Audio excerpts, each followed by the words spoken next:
ito po ang Balitang Panahon. Araw po ng Biyernes, January 19, 2024. Ayon po sa ulat ng pag-asa ay may paparating na bagyo at tatawagin itong Agatha. Ito po ay posibleng umabot sa signal number 4 na magdadala ng malakas na hangin at ulan at maglandfall ngayong gabi. Kaya kinakailangan ng paghanda ng bawat isa, itatag agad sa pinakamalapit na evacuation center kung kinakailangan. Ito po si Renz Amuruto na ulat sa Balitang Panahon. Ay, ano ba yan? Bagyo na naman. Kakatapos lang ng bagyong Nini. Bagyong Agatha na naman. Ano po bang gagawin natin, Mama? Oo nga po, ma. Pa, ngayong gabi pa naman maglalunpol ang bagyo. Nakakatakot naman po ang bagyong yan. Ano ba nating lumipat sa evacuation center, Mama? Huwag kayong mag-alala mga anak. Ititiyak namin ang inyong kaligtasan. Tao po!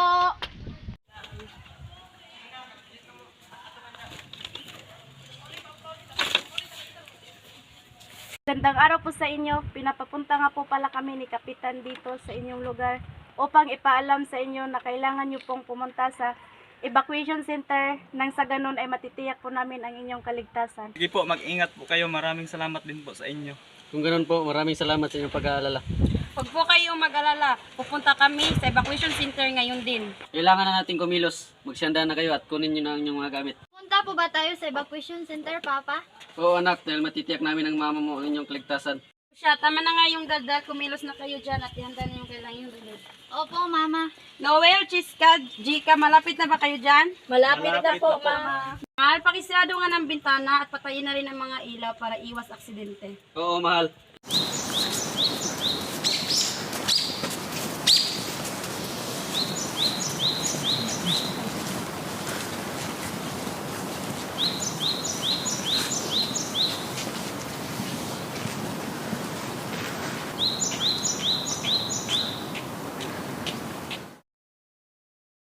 Nako, sobrang dilim na ng kalangitan, napapalibutan ng sobrang kapal at maitim na ulap. Oo nga, nakakatakot ang paligid ngayon. Mabuti na lang at nakarating na tayo dito. Kaya nga eh. Ma'am, sir, pasensya na po. Kailangan na po namin isara ang bintana para po makaiwas sa mga aksidente. Sige po, pasensya na po. Ayos lang po, sir.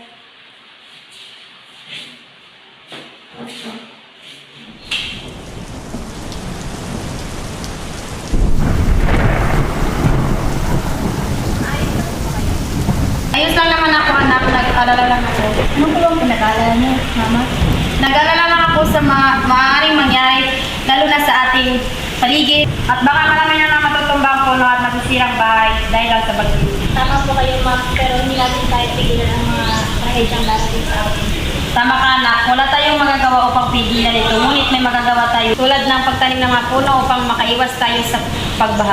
Dahil ang mga gamot ng puno ang sasalba sa kanila. Tama po kayo, Mama. Ngunit sa tingin ko, marami na lang po matutubang puno. Oo nga, anak. Mababawasan naman ang bilang ng puno na sa ating barangay. So siya, matulog ka na ulit nang hindi ka magpuyat. Opo, Ma. Ikaw din po, matulog ka rin. Nakapalisin. Oo, anak. Matutulog na rin ako. Magandang araw po sa inyong lahat.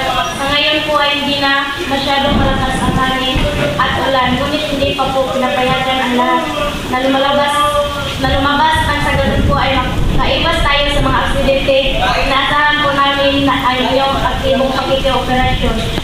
Asahan po ang aming makikisa. Huwag po kayong mag-alala. Ititiyak po namin walang lalabas. Maraming salamat po sa inyo. Magandang araw po sa inyo ulit. Sa ngayon po ay pinapayagan na po kayo ni Kapitan na makalabas at mag-iingat lang po kayo. Maraming salamat po. Kung ganun, magsikilos na kayo at magawin na sa ating tanan. Wala na po ba kayo, Papa? Wala na.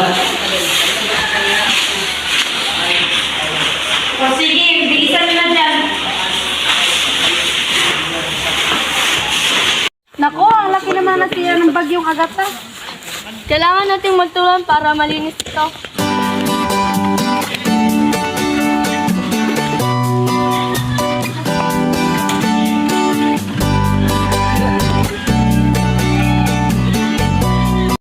Una sa lahat, nais ko pong magpasalamat sa inyo at pumunta po kayo rito upang dumalo sa pagpupulong na ito. Pinapatawag ko po kayong lahat upang humingi ng tulong.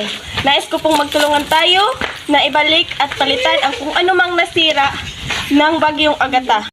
Lalong-lalo na ang mga natumbang puno. Nais ko pong magkaroon ng kilusang paglinis at tree planting upang mapalitan at madagdagan ang mga nasisirang puno. Naasahan ko po ang inyong tulong. Sana po makikisa kayo sa amin.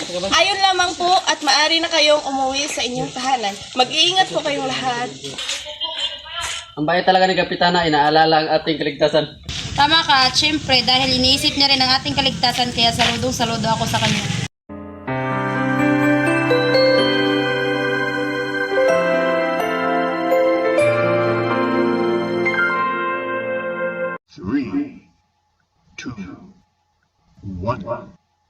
Magandang araw po sa inyo. Pinapapunta nga po pala kami ni Kapitan dito.